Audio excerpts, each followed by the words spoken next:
Hop, bugungi darsimiz Reading Challenge 2 kitobining 4-yuniti bo'ladi. Myths about Pimples degan maqolani ko'rib chiqamiz. Birinchisi, myth degani afsona degani, untrue story or belief ga sinonim bo'ladi. C variant, infection bu infeksiya, disease caused by germs. D variant, irritate qo'zg'atmoq, make problem worse, encourage undamoq. F variant, form shakl. B variant, necessarily degani, juda ham zarur degani, A variantga sinonim bo'ladi. Matnga o'tamiz. Almost everybody has had acne. Deyarli hammada husnbuzar bo'lgan. Acne, also known as pimples or zits, is normal part of growing up. Akne shuningdek pimple yoki zit ham deb ataladi va bu o'sish davridagi normal holat.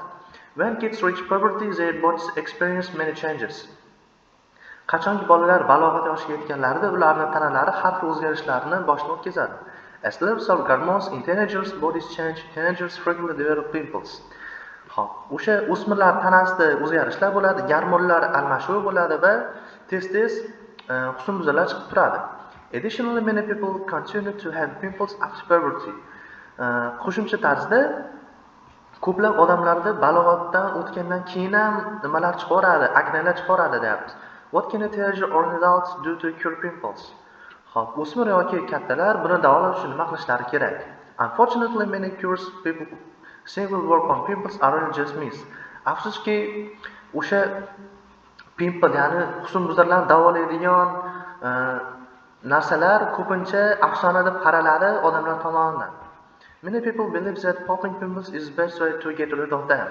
Ko'plab odamlar o'ylaydiki, husnbuzarlarni siqish ulardan qutulishning eng yaxshi yo'lidir. Popping pimple will actually push germs further under the skin, which can cause more redness and pain or even turn into infection.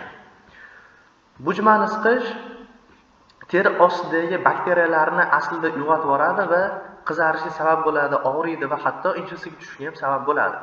For this reason, doctors who specialize in skin problems normally encourage people not to pop their pimples. Shu sababdan teri muammolari bilan mutaxassisligi bor doktorlar odamlarga husnbuzarlarni siqmaslikni tavsiya berishadi, ya'ni undashadi siqmaslikka. Also, do you think that washing your face frequently will help get rid of pimples? Shuningdek, siz yuzingizni tez yuvib turish ulardan qutulishni yana bir yo'li deb o'ylaysizmi? Of course, washing your face is a good idea, but washing your face too much could irritate the skin more, making the pimples even worse. Albatta, yuzingizni yuvish yaxshi g'oya, ammo yuzingizni ko'p yuvish terini yana qo'zg'atadi va husnbuzarlarni battar qilib yuboradi. Another widely believed myth is that not wearing makeup can help reduce a person's chance of developing pimples. Va boshqa keng tarqalgan afsonalardan biri, pardoz qilmaslik ham odamdagi husnbuzarlarni kamaytirishi mumkin. In fact, some of kinds of makeup or face creams actually have special medicine in them to fight pimples. Aslida, pardozning ba'zi turlari yoki yuz kremlari husnbuzarlarga qarshi ishlash uchun maxsus meditsinada foydalaniladi. As a result, not all of them are bad for you. Natijada ularning barchasi siz uchun ham yomon emas. Along with makeup, people claim that eating fatty foods or chocolate can cause acne. Makeup bilan birgalikda odamlar shuni o'ylashadiki, ya'ni tasdiqlashadiki, yog'li ovqatlar yoki shokolad ham husnbuzarga sabab bo'ladi. The truth is that eating a candy bar or a pizza will not cause pimples. Haqiqat shundaki, bir bo'lak pizza yoki shokolad shirinlik yeyish umuman husnbuzarni chiqarmaydi. Even so, both teenagers and adults should still try to eat foods that are good for their bodies and their skin. Shunday bo'lsa ham o'smirlar ham kattalar o'zlarining tanalari uchun foydali bo'lgan va terilari uchun foydali bo'lgan ovqatlarni yeyishlari kerak. Another myth is that stress can cause acne. Boshqa afsona shunday deydiki, stress ham husnbuzarga sabab bo'lishi mumkin. Stress comes in many forms like a big exam at school or problems with friends. Stress odatda ko'p shakllarda keladi, misol uchun maktabdagi imtihonda yoki do'stlar bilan muammo chiqqanda. While it's true that stress can cause a person's skin to create extra oil. Xo'p, va shu haqiqatki, stress paytida odamning tanasi qo'shimcha yog' ishlab chiqaradi. This extra oil doesn't necessarily cause more pimples. Va bu yog' husnbuzarni chiqishiga sabab bo'lmaydi. Savollarga o'tamiz. What's the main idea of this reading? Matnning so'z g'oyasi nimada? In the past, people thought pimples showed a serious disease. O'tmishda odamlar shu husnbuzarni jiddiy kasallik deb o'ylashgan. People do many things to cure pimples which don't actually work.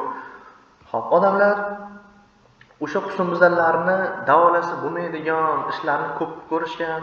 Pimples are not problem for most people. Husnbuzarlar ko'plab odamlar uchun muammo bo'lmagan. Teenagers are not the only people with pimples. O'smirlar husnbuzari bor yagona odamlar emas. Endi bu yerda to'g'ri javob D bo'ladi, chunki o'smirlar haqida ham gap ketdi, kattalar haqida ham gap ketdi. Asosiy g'oya shu bo'lyapti. According to the reading, who can get pimples? Readingga, ya'ni matnga ko'ra kimlarda husnbuzarlar chiqishi mumkin?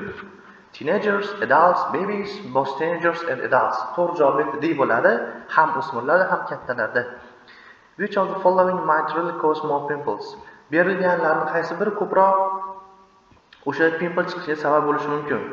Taking medicine, having oil on your skin, eating certain foods, none of this. To'g'ri javob bitta D bo'ladi. Ularning hech biri sabab bo'lmaydi, chunki tepada izohlab berdi matnda.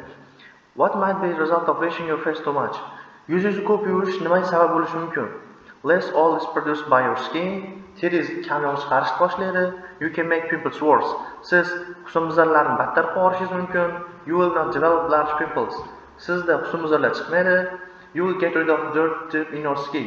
Va teringizdagi chuqurchali mayda qumlardan xalos bo'lsiz bo'ladi. To'g'ri javob bitta B bo'ladi, ya'ni yuzingiz battar qilib husnbuzarlarni ko'p yuvsiz betingizni. Which of the following means about the same as fight in line 16? 16-qatorda berilgan fight so'zining ma'nosi nima? To argue with, to compete with, to have war, to work against. To'g'ri javob bitta D bo'ladi, qarshi ishlash. Idiomaga o'tamiz. Grow up, o'smoq, katta bo'lmoq. Turn into, nimagadir yoki kimgadir aylanmoq. Along with bilan birga. A small cat can an infection if not treated properly.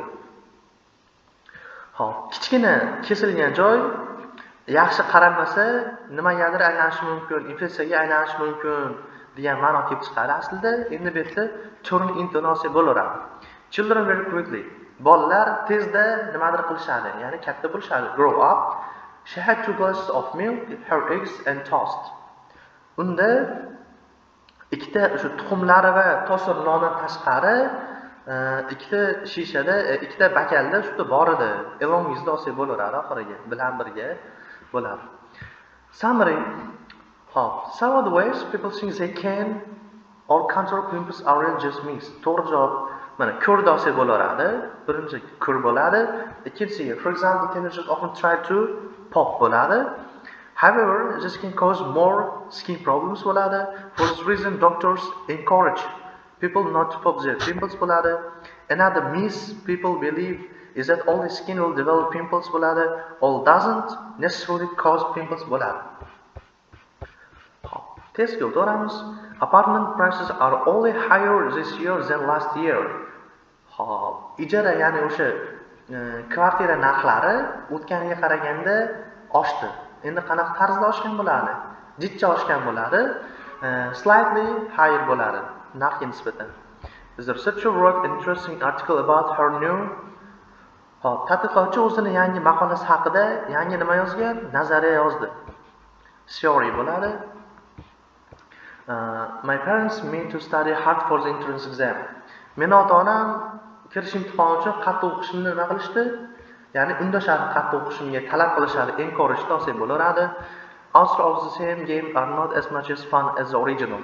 As forms bo'ladi. Mana bitta o'yinning boshqa har xil turlari zerikarli bo'ladi originalga qaraganda.